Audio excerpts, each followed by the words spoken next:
Ça peut être un match piège pour Le Mans ou normalement, avec le physique, on devrait faire la différence? C'est la beauté de la Coupe de France que de ne pas répondre à cette question. C'est toujours des matchs pièges en Coupe de France. Là, on est sur un 7e tour.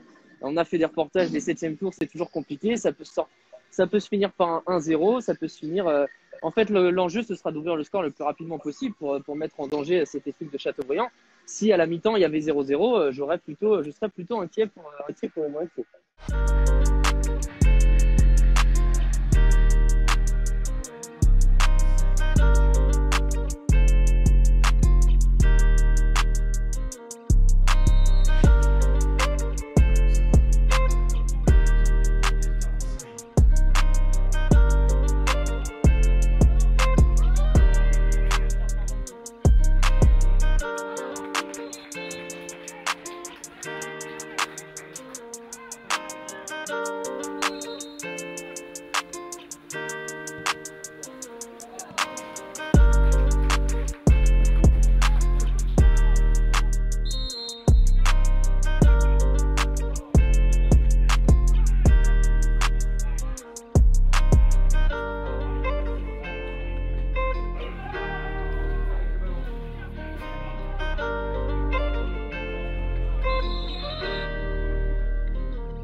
Nos Manceaux, ils sont comportés comment? Bah écoute, ce qu'on disait avant le match, que c'était important de mettre de l'impact directement, d'ouvrir le score le plus vite possible pour pas se mettre en danger. On a fait tout le contraire. On n'a quasiment rien proposé pendant 30 minutes. Je crois qu'on n'a même pas eu une frappe cadrée. On a eu des coups francs, mais pas réussis. Qu'est-ce qu'il faut changer selon toi? Peut-être mettre un attaquant en plus? Est-ce que c'est toujours Gimbert qui est un peu esselé devant? C'est pas une question de système. Enfin là, je vais te répondre un truc tout bête, mais il faut changer, qu'il faut avoir envie de jouer et envie de gagner ce match-là, quoi. C'est vraiment ce qui ressort. Ah oui, c'est qu'il n'y a pas d'envie, il y a une flemme limite de jouer ce match-là, ce qu'on peut comprendre, parce que ça arrive assez peu de temps après le match contre le Red Star, mais c'est pas avec une envie comme ça que tu peux faire des choses en Coupe de France, c'est clair et net.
l'équipe de Châteaubriand a été chercher sa qualification, qui est tout à fait méritée.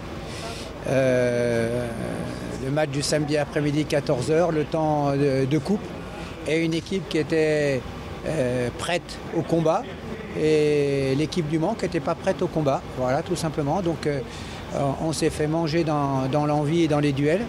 Une équipe qui jouait sa saison, on connaissait la problématique, et nous on n'est pas rentré dans la vraie problématique. Et très très logiquement, l'équipe de Châteaubriand s'est qualifiée pour le prochain tour. Et une fois de plus, c'est le mental. Alors, on sait que sportif, avec le mental, on peut battre, franchir des montagnes, hein, et sans le mental, c'est compliqué. Donc voilà, c'est la leçon de la coupe. Il y avait déjà pas mal d'équipes de nationales éliminées, ça en fait une de plus. Ouais, c'est vraiment ennuyeux, mais je vous dis sincèrement, hein, je veux le dire là, je suis qu'à moitié étonné. Aujourd'hui, il y en a plus qui ont montré qu'il leur manque une vraie âme de compétiteur, ce qui fait que ça nous a manqué sur des matchs au match aller, hein, pour transformer beaucoup de matchs nuls en victoire. Hein, donc il manquait, on le sait, un zeste de personnalité, et ce soir il a manqué un zeste de personnalité. J'ai des joueurs en première mi-temps, des joueurs professionnels qui ont sollicité l'arbitre, qui ont pleuré, qui ont parlé parce que les autres étaient engagés. Non, c'est pas ça la logique. La logique, c'est parce que quand c'est comme ça, c'est qu'on est faible. On avait à cœur de gagner et de continuer le parcours en Coupe de France, mais on passe à la trappe. Je pense que l'équipe en face avait plus d'envie, était peut-être mieux préparée. Pourtant, on avait enchaîné des matchs intéressants depuis quelques temps, et eux avaient arrêté le championnat il y a plusieurs semaines. Donc on pensait physiquement être supérieur à eux, mais on a vu qu'ils avaient du jus, et ils nous ont mis en difficulté. On savait qu'en gagnant aujourd'hui, on pouvait avoir 2 clubs, 2 tours un peu plus faciles, on va dire, à des échelons inférieurs. Donc c'est dommage, parce qu'on était sur une bonne dynamique, ça casse un peu cette dynamique, donc il va falloir vite se remettre en question, se remettre dans le truc, parce que la Coupe de France, on ne l'a pas lâché, on voulait faire quelque chose de bien.